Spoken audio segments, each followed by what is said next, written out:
that's the latest attack that you can see on the screen that has been done by the United States. They have said that they have carried out the attack on the Iranian vessels, the laying vessels on Tuesday. And another allegation that has been leveled by the United States is that mines have been laid by Iran as far as Strait of Hormuz is concerned, and that is to stop the oil tankers to pass through from that area. As we told you, that's a very important waterway that supplies 1/5 of the oil to the world, and that is why it holds a lot of importance. And now we're getting you the statement by the White House press secretary, as she has said that Donald Trump has committed to keep the oil flowing through the Strait of Hormuz as the U.S. and all the allies receive their energy needs.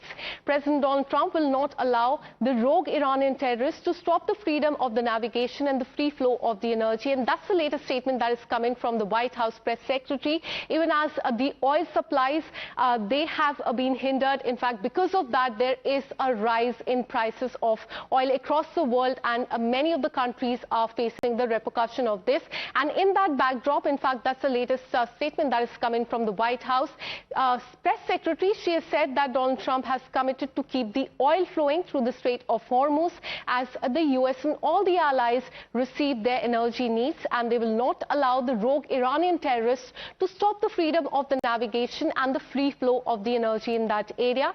As the president made clear that the remaining elements of this terrorist regime will be wiped out. If they do anything to stop the flow of oil or good within the Strait of Hormuz, they will be hit by the world's most powerful military 20 times harder than they have been hit so far. So that's the latest statement that is coming from the United States in the backdrop of the blockage in the Strait of Hormuz. And those are the visuals on your screen in which, in fact, you can see the strikes that have been carried out by the United States. Listen in. As for the oil, President Trump fully expected the rogue Iranian regime to try and disrupt the global markets. That's why President Trump and his energy team have been planning for this long before the strike and have moved quickly to address these temporary disruptions. Once the national security objectives of Operation Epic Fury are fully achieved, Americans will see oil and gas prices drop rapidly, potentially even lower than they were prior to the start of the operation. And we will live in a world where Iran can no longer threaten the United States or our allies with a nuclear bomb.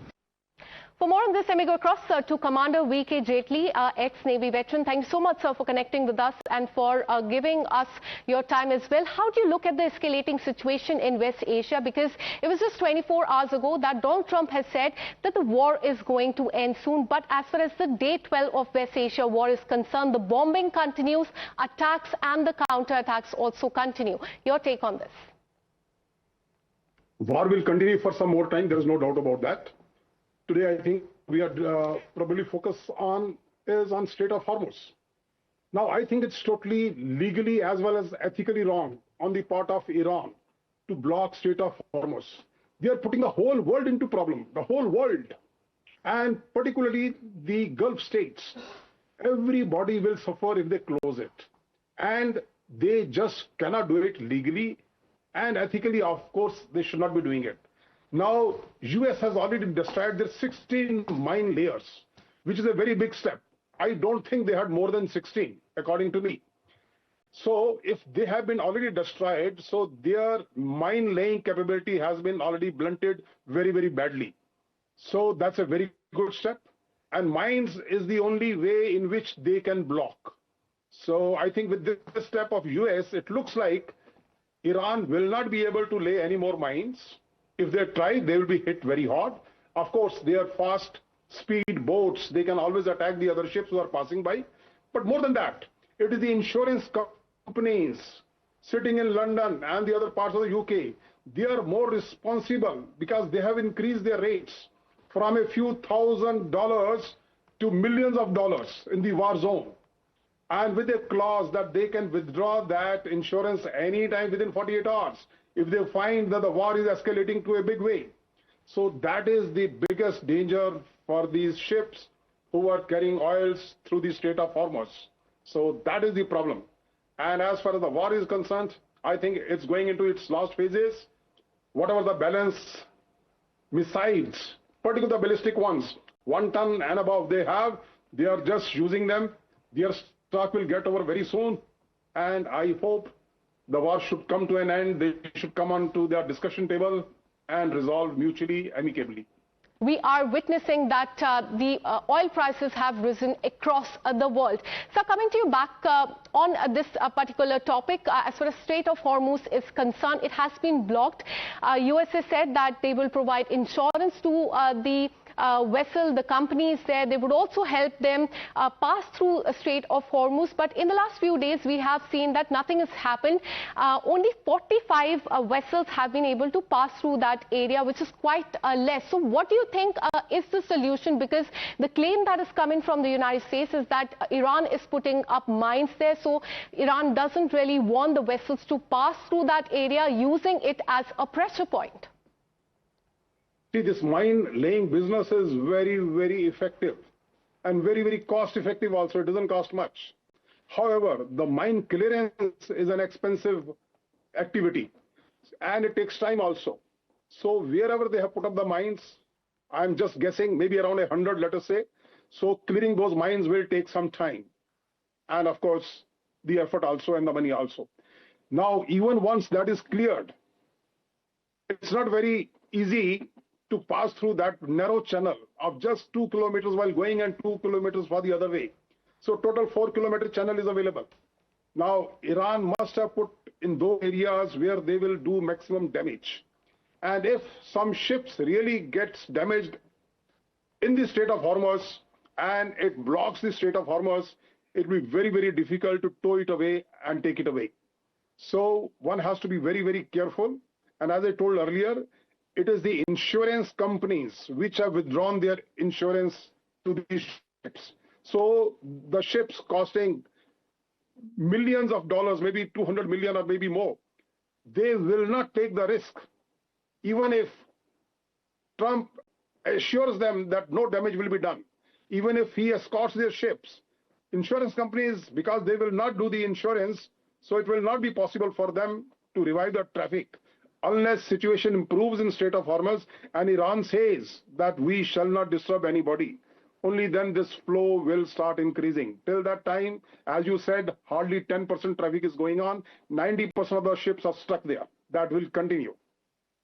And that's a very concerning situation, because 90% of the oil tankers are still stuck there, and India is also facing the fallout. There have been increase in the oil prices across the world, is what we can see at this point in time, with the US now attacking the Iranian vessels that are parked there. Thank you so much, sir, for bringing your perspective on this. Now, moving on, as the Gulf War shakes up the global oil routes, Donald Trump has unveiled a $300 billion refinery project that is a bid to cut the dependence on the global supplies. He has announced a refinery tie-up with the Indian firm, that is Reliance, and Donald Trump has said that this is a push for the energy dominance, and they have rolled out a massive refinery investment amid the deepening Middle East crisis. Now, that's a statement that's been given by Donald Trump. He said that America is returning to real energy dominance, and that is the latest at a time when the Gulf War has shaken the global oil routes. Let's tell you more about what Donald Trump has said so far as the announcement is concerned. Let me take you through what he has posted on social media. He said, and I quote, "America is returning to real energy dominance. Today, I'm proud to announce that America First Refining, that's a company, is opening the first new U.S. oil refinery in 50 years in Brownsville, Texas. This is a historic $300 billion deal, the biggest in U.S. history, a massive win for American workers, energy, and the great people of South Texas." Now, he goes on to say, thank you to our partners in India and the largest privately held energy company, Reliance, for their investment. It is because of our America First agenda, streamlining permits, that we have attracted billions of dollars in deal coming back to our nation. A new refinery at the port of Brownville will fuel U.S. markets, strengthen the national security, boost the American energy production, deliver billion of dollar in economic impact, and will be the cleanest refinery in the whole world. It will power global exports and bring thousands of long overdue jobs and the growth in that region that deserves it. This is what American energy dominance looks like. America first always. So that's a statement that has been given by Donald Trump, and here's the most important point.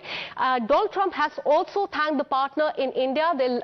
In fact, as far as the largest held private company, energy company is concerned, Reliance, for the tremendous investment. On that, let me go across to my colleague Srinjoy, who's been tracking all the details. Srinjoy, take us through this announcement that has been made by Donald Trump. He's spoken about a $300 billion oil refinery there in the United States, thanking India for the investment. It's turned full circle. Not that long ago, there were people in the Trump administration who were actually criticizing Reliance for buying Russian oil, refining it, and selling it to different parts of the world. Now, the Indian firm has decided enough is enough.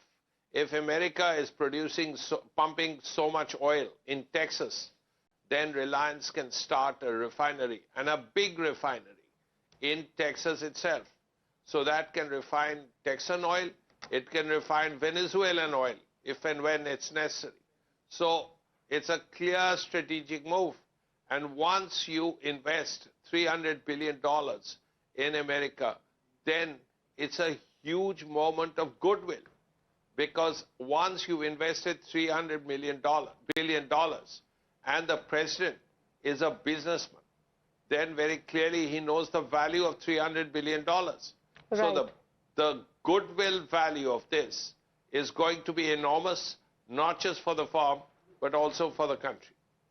Absolutely, a big announcement that has been made by Donald Trump, also thanking the partners here in India. Thank you so much, Srinjoy, for getting us all those details. With